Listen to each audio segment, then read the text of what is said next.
mawulire agakagwawo breaking news abakulu b'amadiini era abakulira amadiini beegaanye omukulembeze w'eggwanga era ne bagaana n'okukkiriziganya naye ku nsonga ez'enjawulo ez'okukyusakyusa mu ssemateeka okwagala okweyongezaayo ekkomo oba okujjawo ekkomo ku bisanja ng'akawaayiro akabadde mu ssemateeka ow'eggwanga erya Zimbabwe. Mu bukulembeze bw'eggwanga eryo omukulembeze amanyiddwa nga Emmerson Mnangagwa eyatwala obuyinza oluvannyuma lw'okukolagana wamu n'eyali akulembedde eggwanga erya Zimbabwe okumalira ddala emyaka emingi ennyo ng'ono yatuuka n'okuwalulirwa kaliba wabula ng'akyayagala okweyongezaayo obuyinza. Eggwanga lya Zimbabwe mukutu gwa Red Zone TV weebale kubanga okyagoberera. Mu ggwanga eryo constitution y'eggwanga erya Zimbabwe okufaananako n'ey'eggwanga erya Uganda wabaddewo akawaayiro era nga kano akawaayiro kakyusibwa oluvannyuma lw'okuvaawo kw'omukulembeze w'eggwanga erya Zimbabwe amanyiddwa nga Robert Mugabe era oluvannyuma eyali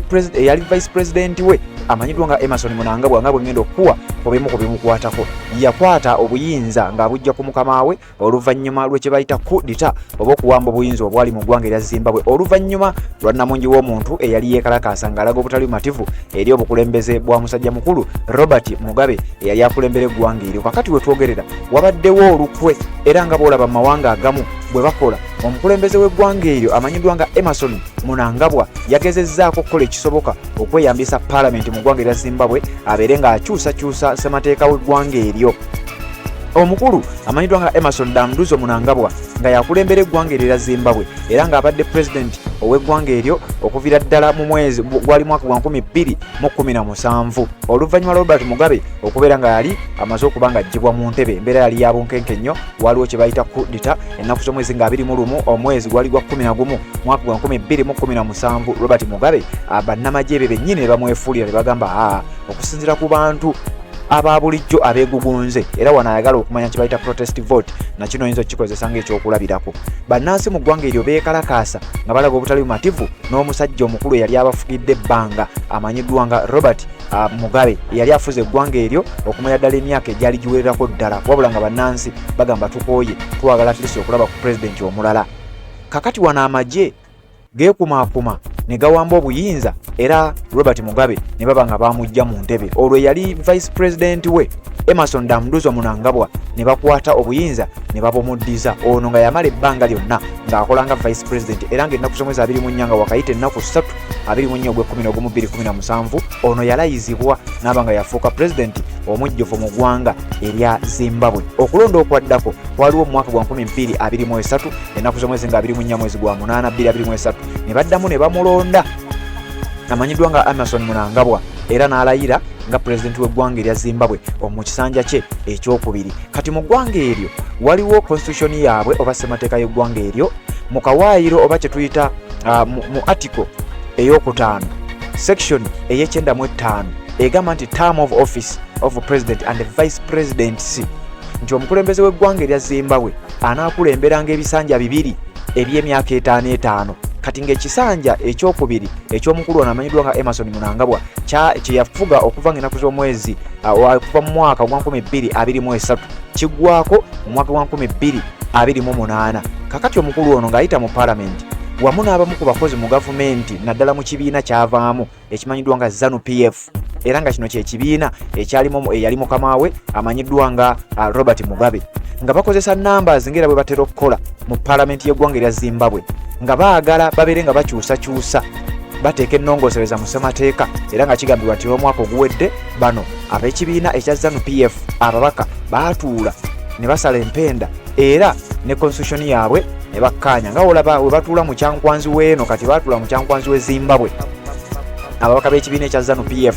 ne bakkaanya kimu tukyusekyuse mu ssemateeka mukama waffe amanyiddwa nga Emmerson Mnangagwa asobozesebwe okuddamu okwesimbawo mu kisanja kye ekyokusatu newankubadde nga ssemateeka waffe agamba kitukomenga ku bisanja bibiri. Kakati abamu ku bannaddiini naddala abakulembera amadiini mu ggwanga eryo okwawukanira ddala n'abamu ku bakulembera eddiini mu ggwanga erya Uganda eno baba bakwata bisawo bya ssente mu ggwanga erya Zimbabwe bannaddiini bakalambidde bagambye ssebo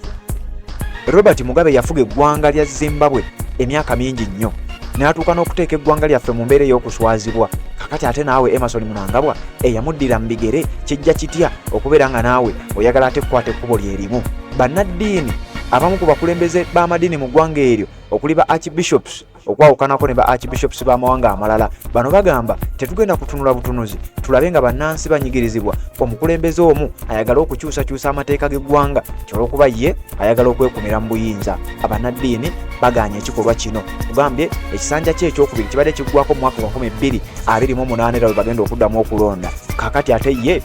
omukulu Emerson Dambuzo Mnangagwa abadde ayagala kukozesa olukujjukujju wabula bannaddiini bagambye bo beetegefu okwegatta ku bantu ba bulijjo lwekuba kyetagisa kuyiika ku nguudo bajja kukikola. Tebajja kukkiriza kibiina kya ZANU-PF kubakulemberera myaka mingi okwawukanako ne bannaddiini mu mawanga ag'enjawulo. Kakati tukyagenda maaso n'okuba nga tukutuusaako. Okusinziira ku sources nga batugamba nti Catholic bishops in Zimbabwe have warned President Emerson Mnangagwa that the debate over a campaign to extend his term in office is plunging the country into deeper economic and political problems. Bannaddiini naddala abakatuliki mu ggwanga erya Zimbabwe bavuddeyo ne bambalira era ne bategeeza musajja mukulu amanyiddwa nga Emerson Dambuzo Mnangagwa nti kampeyini gy'avuga ne kaweefube we gw'ayagala okukola ow'okukwata mu ssemateeka w'eggwanga erya Zimbabwe babeere nga bajjawo ekkomo ku bisanja eryateekebwawo ng'akabonero akazza enfuga ya ssemateeka mu ggwanga erya Zimbabwe ne bamutegeeza nti ogezaako kuddamu kuteeka ggwanga lyaffe mu mbeera embi ey'ebyenfuna n'embeera embi ey'ebyobufuzi economic and political problems. Bino nga bwe biri oba nga bwe byali wansi w'obukulembeze bwa musajja mukulu amanyiddwa nga Robert Mugabe naye nkugambye obutafaanaganako nga bannaddiini mu mawanga amalala nga bagamba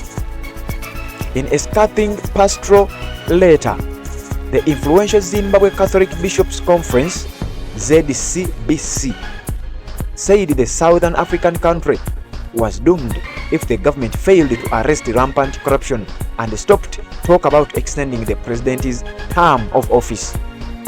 Bannaddiini nga begattira mu kibiina kino ekigambo abali mu ddiini ey'Okukatuliki Zimbabwe Catholic Bishops Conference ZCBC begattira mu kibiina ekyo bagamba nti gavumenti bweba yalemererwa okukwata abali b'enguzi bweba yalemererwa okulwanyisa obuli bw'enguzi mu ggwanga lino ate tetwagala babeere n'amboozi yonna gye beeyogeza ekwatagana ku kwongezaayo ebisanja by'omukulembeze w'eggwanga byalina okukomako. Bugambye omukulu amanyiddwa nga Emerson Dambuzo Mnangagwa ebisanja bye bibiri okusinziira ku ssemateeka w'eggwanga eryo bibadde biggwako mu mwaka gwa 2028 wabula nga ne 2028 tannatuuka abasajja batandise okusala empenda okulaba butya bwe bagenda okujja akawaayirako mu constitution y'eggwanga eryo asobole okwongezaayo obukulembeze bwe era ng'ayita mu palamenti oluvannyuma lw'okuba nti ekibiina ekya ZANU-PF kyakulembera kyekirina ababaka abangi mu palamenti y'eggwanga eryo. Kakati okuwakanyizibwa kutandikidde ku bannaddiini bagamba tetugenda kukkiriza ggwanga lyaffe ligende mu bizibu ebyenfuna n'ebizibu eby'obufuzi kubanga bwe tumanyi bino ebiddako byebigenda okuleetera bannansi okuyiika ku nguudo eggwanga lyaffe lidobonkane. Bannaddiini basimbye Nakakongo nga bawakanya ekiteeso ekya ZANU-PF n'omukulembeze waakyo Emerson Dambuzo Mnangagwa okujja akawaayiro namba 5 mu constitution y'eggwanga erya Zimbabwe okwongezaayo ebisanja by'omukulembeze waabwe. Kakati wetwogerera nga bino nga bwe nkugambye nga nnyongero kikujjukiza nti okwawukanako n'abannaddiini mu ggwanga erya Uganda bannaddiini mu ggwanga erya Zimbabwe bakalubye era nga kirabika ebintu tebijja kusoboka. President Emerson Mnangagwa's ruling ZANU-PF last year passed a resolution to extend his term by 2 years beyond 2028 when it expires. Ngera bwotero biraba mu mawanga agamu nga abasajja bakwata ekkubo ne bagenda mu kyankwanzi weeyo mu ggwanga erya Zimbabwe nabo bwe bakikoze balinayo ndowooza kacyankwanzi kaabwe nti omwaka oguwedde abakulembeze naddala ababaka ba palamenti mu kibiina ekimanyiddwa nga ZANU-PF omukulu Emerson Dambuzo Mnangagwa kyakulembera baayisa resolution ey'okuteekateeka okulumba palamenti ngeri gye balina numbers bagende bongezeeyo oba bajjewo akawaayiro ako akakugira omukulu Emerson Mnangagwa okuddamu okuvuganya kuba president mu mwaka nno gwa 2028. Kati bano nga bagamba nti ekisanja kya Emerson Mnangagwa ekinaatuukira okuggwako kana akawaayiro tubeere nga twakajja mudda ng'asobola okubeera nga yeesimbawo ggwanga lya Zimbabwe. Bannaddiini basimbye Nakakongo nga bannaddiini mu mawanga amalala bwe batera